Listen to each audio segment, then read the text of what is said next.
Hello, Vincent Carroll speaking. This is tutorial number 28, Ménière's disease. From a Western medical point of view, Ménière's disease is a disease of the build-up of endolymph in the inner ear, and that creates pressure in the inner ear, leading to a staggering gait, leading to tinnitus and hearing loss. Not all of those conditions, but a number of people have come to me where their main presenting complaint is a staggering gait and a tendency to fall down in an unpredictable way, with the possibility of injury as a result of that.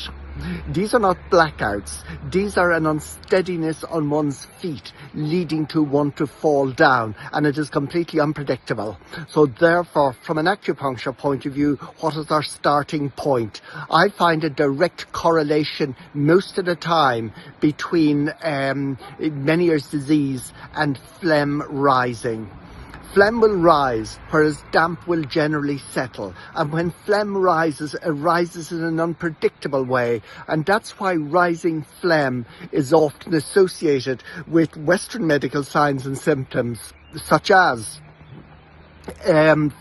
snoring, for example, the loss of words, or a pause in sentences while you search for words, where there might be a delay. Very often none of this will bring you to medical attention because it's viewed as a variation of normal, where you might pause while you search for a word, creating a pause in the sentence. And that's very, very common. Snoring, of course, is very, very common as well.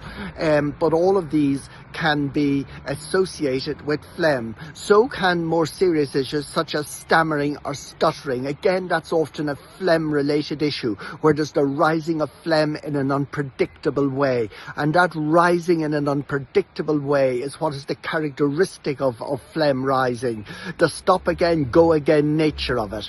So when phlegm rises from an occasional point of view, phlegm can cause Ménière's disease. But I find the vast majority of Ménière's disease is caused by phlegm rising. A minority is often caused by liver qi is travelling up the gallbladder channel to point gallbladder 2 is where the lobe meets the face. But that tends to be more associated with tinnitus. And of course you can have the two together. And the two together is often a sign from a Western medical point of view of Ménière's disease, tinnitus plus a tendency to fall down. But they are separate issues. And from a Western medical point of view, they are the one issue. But from our point of view in TCM, we would consider the staggering gait, the tendency to fall down, the unpredictable nature of that to be a phlegm-related thing, whereas tinnitus of excess, like a bell or a whistle, very often is liver yang rising in the gallbladder channel to point liver 2. So what do we do for somebody who perhaps has this sort of unsteadiness in their feet, an unsteadiness standing and a tendency to fall down? What is our starting point? Well, you look for phlegm, and phlegm should be obvious on the tongue with a yellow coating. Now, your only question is whether or not it's cold phlegm or hot phlegm, and that coating, while it generally is yellow, it can be a very light yellow. In fact, it can even be a gloss white, indicating cold phlegm, but very often it is a light yellow, progressing to a darker yellow, progressing to mustard, progressing to dark black burnt yellow. And all of this is a spectrum from cold to hot to heat to fire, phlegm fire rising. All of that, of course, can cause Ménière's as well, because it rises. And it rises in this unpredictable way. So tongue diagnosis is incredibly important. Plus look for other aspects of phlegm rising as well. Phlegm, for example, as I said, can be snoring, or it can be also various lumps and bumps on the body, like bony spurs, can be as a result of phlegm as well. The only place where you're going to notice a bony lump or bump is on your feet, where there are bony spurs and where that can interfere with walking. But generally it's the phlegm that rises, creating kind kind of the loss of words, snoring, and for many people, unsteadiness of gait, which we call Méniere's disease. What is the treatment?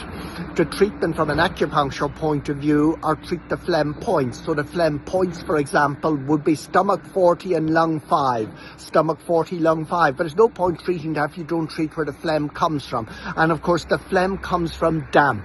And damp would be spleen 9 bilaterally. And damp of course comes from the spleen being deficient. So therefore spleen 6, stomach 36, Ren 12. And as I always say, why not spleen 3? Source point of the spleen. But look for reasons why the spleen is down. I have a number of people coming to me and they've had a shock at some time in their life undermining the kidney. And when the kidney is undermined, portion of the spleen can be undermined, including the spleen's capacity to transform fluids.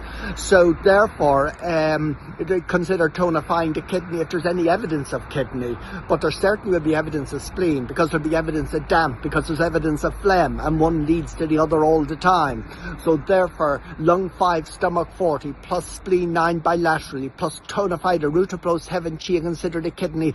I've put a number of patients on the herbal remedy Shen 1 to good effect. So I'm just mentioning that Shen 1 could be a very, very good formula to abolish phlegm as well. But you cannot make a diagnosis of phlegm related to Méniere's disease without corroborating evidence. And that corroborating evidence must be other evidence of phlegm. So take your detailed case history, go through the spleen, go through the kidney, and the various questions you must ask there before coming to the conclusion, based on tongue diagnosis, that phlegm is part of the problem.